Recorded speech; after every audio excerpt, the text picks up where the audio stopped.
Hello, Virgo. Welcome to Pinay Empress Channel. So, gagawa tayo ng monthly reading for Virgo. So, heto po, monthly reading for Virgo for the month of July. So, ayan, 4 of Cups, 9 of Swords, the Devil. The Devil. Virgo, meron tingin ko dito sa past mo, meron kang inofera ng love, pero hindi niya pinalagahan. Binaliwala niya. So,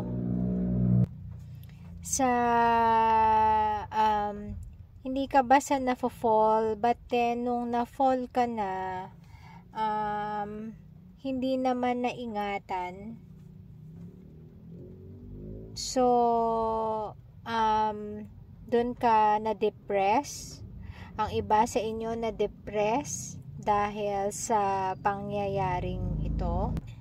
Yung iba sa inyo nalulong sa bisyo dahil nasa isip mo, ano ba ang nagawa ko?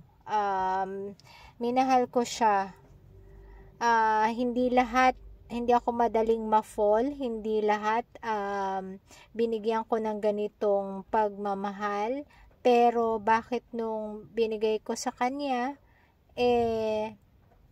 hindi niya iningatan, parang nabaliwala ang pakiramdam mo sa kanya. So, ang iba sa inyo na-depress, and yung iba nalulong na sa hindi magandang bisyo.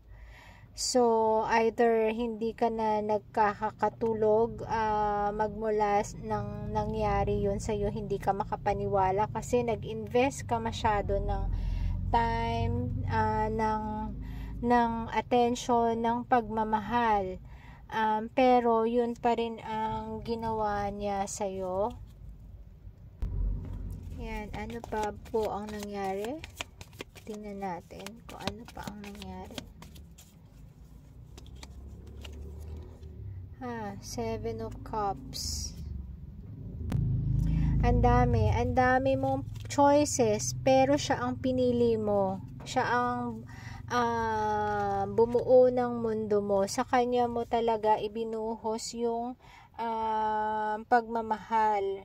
Magmula nun, napakatagal, or maaaring nun ka lang na in love sa kanya.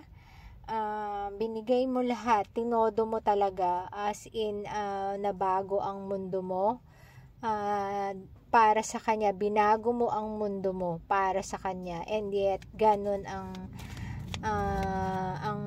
nangyari. So, ano pa po ang nangyari? Ayan, 3 of Pentacles. Yan. Pinasaya mo siya. Gusto mo siyang bigyan ng masayang yan. Ang pinaka mahirap sa ginawa mo ay umasa ka. Umasa ka na magmamaterialize or mag-work itong relationship nyo, na napakasaya. Masaya kayo sa relasyon nyo. Nag-start ka na bumuo ng inyong mundo. Nagpaplano ka na para sa ano bang maganda para sa future nyo. Ganun ka kasi mag-isip. Lahat gagawin mo para ganun ka kabait na tao, and yet ganyan ang narating mo. Ayan, gusto mo ng masayang future kasama siya. Eto, pangarap mo yan, pangarap mo siya, and gusto mo na rin, plano mo na rin na mag-propose sa kanya kasi nga mahal mo siya. And yet, biglang, ayan, merong may biglang nagpabago ng decision niya. Bakit biglang nabago samantalang lovers kayo, so soulmate kayo? Para sa'yo, siya na talaga, siya na yung the one mo, pero I'm not sure, maaaring iba sa inyo may dumating sa kanila, sa partner nila, kaya naging malabo ang lahat, ang mga bagay-bagay. So, ayan. So, hingi tayo ng advice from the angels para sa mga Virgo po for the month of July. Increase your light levels. Open your stellar gateway chakra. Okay po. So, isa pa po. Ayan. Seek soul satisfaction, fan a flame of inner happiness. So,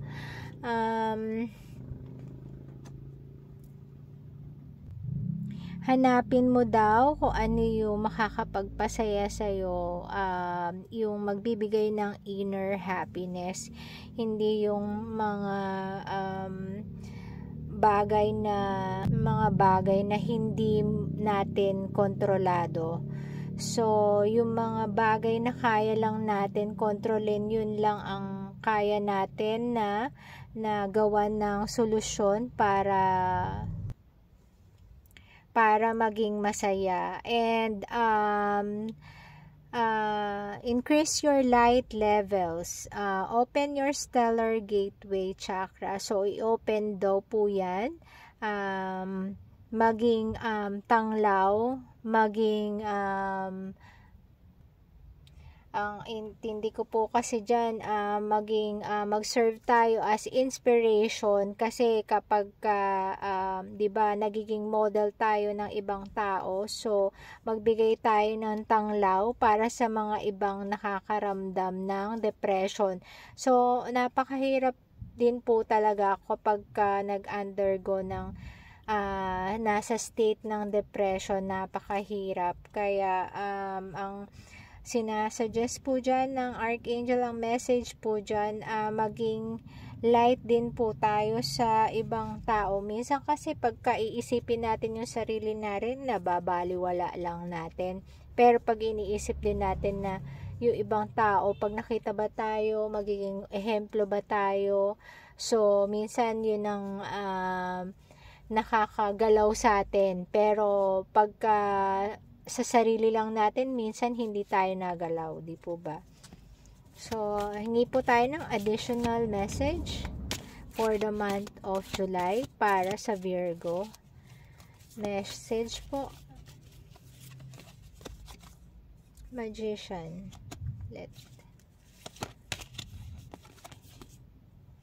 Queen of Pentacles.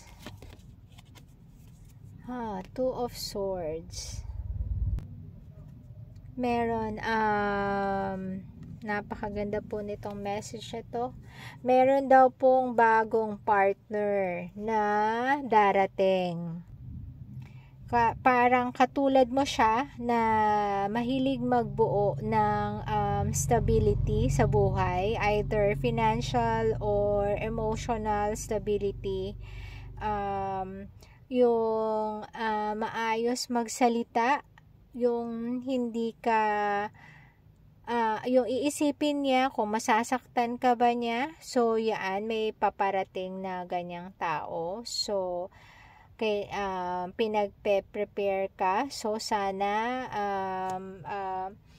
mag-resonate ito. Kung if ever mag-resonate, palike na lang po. If ever hindi naman po mag-resonate, i-take nyo lang po yung part na para sa inyo. So, tandaan Virgo, eto, isa to sa wish mo. So, kung ano yung wish mo, darating siya. darating siya. So, prepare daw ang sarili. Kung may mga bisyo na mga kinahulugan mo dahil sa dati mong relationship, ibangon mo na daw ang sarili mo at i-prepare para sa bagong partnership. Eto,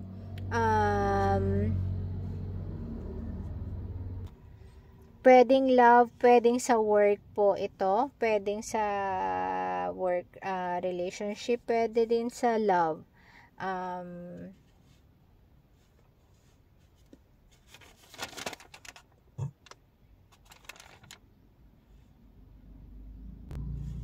Sorry po.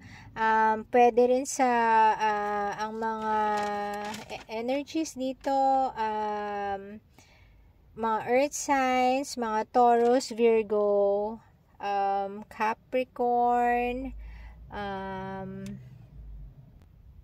merong Capricorn, Aquarius energy na pwede nyong maka-connect this July. So, ayan po.